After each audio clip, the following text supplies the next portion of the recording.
بسم اللہ الرحمن الرحیم۔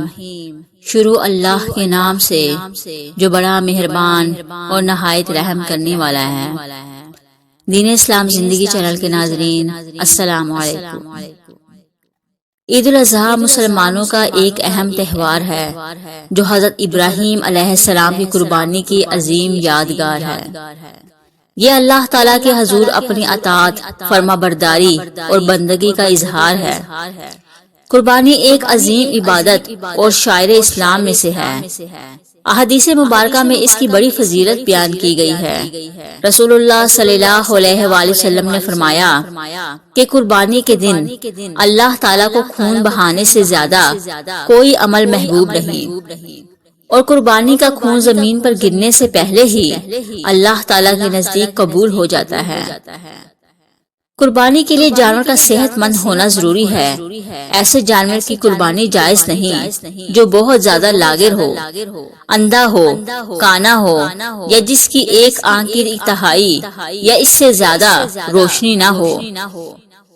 اسی طرح ایسا لنگڑا جانور جس کی لنگڑاہٹ کی وجہ سے وہ ذبح کی جگہ تک نہ جا سکے، یا ایسا بیمار جانور جس کی بیماری واضح ہو، اس کی قربانی بھی جائز نہیں۔ قربانی کے لیے جانور کی شرعی عمر کا ہونا ضروری ہے۔ بکری یا دمبا 1 سال کا ہونا ضروری ہے۔ اگر 6 ماہ کا دمبا صحت اور جسامت میں 1 سال کے برابر لگے تو اس کی قربانی جائز ہے۔ گائے، بیل، بھینس 2 سال کی ہونا ضروری ہے۔ اونٹ، اونٹنی 5 سال کی ہونا ضروری ہے۔ بکری، بھیڑ، دمبا میں صرف ایک شخص کی قربانی ہوتی ہے۔ گائے، بیل، بھینس، اونٹ، اونٹنی میں 7 افراد تک شریک ہو سکتے ہیں۔ گوشت کی تقسیم وزن کے حساب سے ہونی چاہیے، نہ کہ اندازے سے۔ قربانی کا وقت۔ قربانی 10 ذی الحجہ کی نماز عید کے بعد سے 12 ذی الحجہ کے غروب آفتاب تک کی جا سکتی ہے۔ تاہم افضل یہی ہے کہ پہلے دن یعنی 10 ذی الحجہ کو نماز عید کے فوراً بعد قربانی کی جائے۔ شہروں اور قصبوں میں جہاں عید کی نماز ہوتی ہے وہاں نماز سے پہلے قربانی جائز نہیں، البتہ دیہات میں جہاں عید کی نماز نہیں ہوتی وہاں صبح صادق کے بعد قربانی کی جا سکتی ہے۔ جانور کو آرام سے قبلہ رخ لٹایا جائے۔ ہمارے علاقے پاکستان و ہندوستان میں قبلہ مغرب میں ہے، اس لیے جانور کا سر جنوب کی طرف ہونا چاہیے تاکہ اس کا منہ قبلہ کی طرف ہو جائے۔ ذبح کرنے والا اپنا دایاں پاؤں جانور کی گردن کے دائیں حصے پر رکھے تاکہ جانور ہل جل نہ سکے۔ جانور کو لٹاتے وقت اس کی بائیں کروٹ پر لٹانا مستحب ہے تاکہ دائیں ہاتھ سے چھری چلانے میں آسانی ہو۔ ذبح کرنے سے پہلے بہتر ہے کہ درج ذیل دعا پڑھ لی جائے۔ انی وجہت وجہی للذی فطر السماوات والارض حنیفا وما انا من المشرکین ان صلاتی ونسکی ومحیای ومماتی للہ رب العالمین۔ میں نے اپنا رخ اس ذات کی طرف کر لیا جس نے آسمانوں اور زمینوں کو بنایا یکسو ہو کر، اور میں شرک کرنے والوں میں سے نہیں۔ بے شک میری نماز، میری قربانی، میری زندگی اور میری موت اللہ رب العالمین کے لیے ہے۔ پھر ذبح کرتے وقت یہ الفاظ کہے جائیں: اللہم منکا ولکا بسم اللہ اللہ اکبر۔ اے اللہ، یہ قربانی آپ کی طرف سے ہے اور آپ ہی کے لیے ہے۔ اللہ کے نام سے ذبح کرتا ہوں، اللہ سب سے بڑا ہے۔ تیز چھری سے جانور کے حلق اور لبا کے درمیان ذبح کیا جائے۔ سانس کی نالی، کھانے کی نالی اور خون کی رگیں کاٹ دی جائیں۔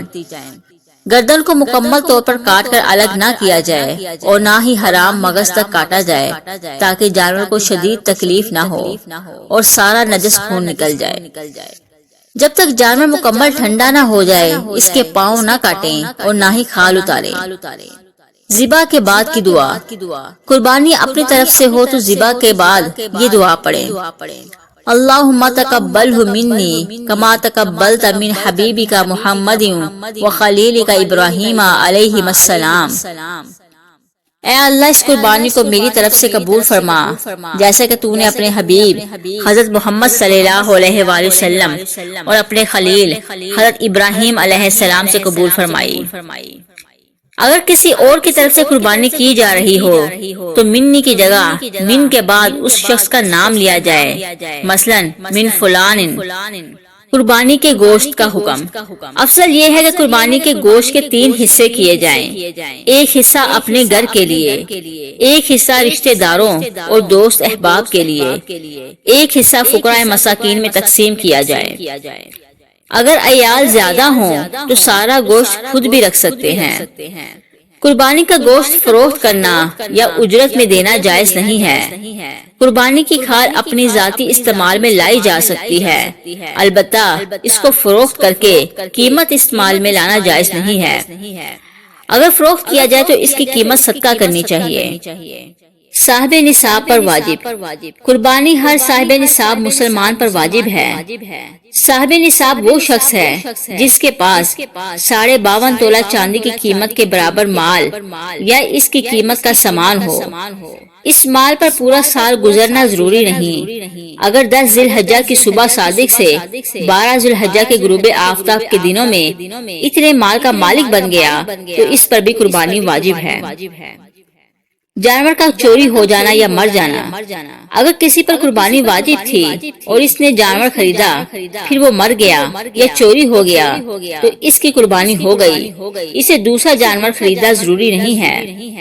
لیکن جس پر قربانی واجب نہیں تھی اور اس نے شوق سے قربانی کا جانور خریدا اور وہ مر گیا یا چوری ہو گیا تو اسے دوسرا جانور خرید کر قربانی کرنی ہوگی۔ تکبیرات تشریق۔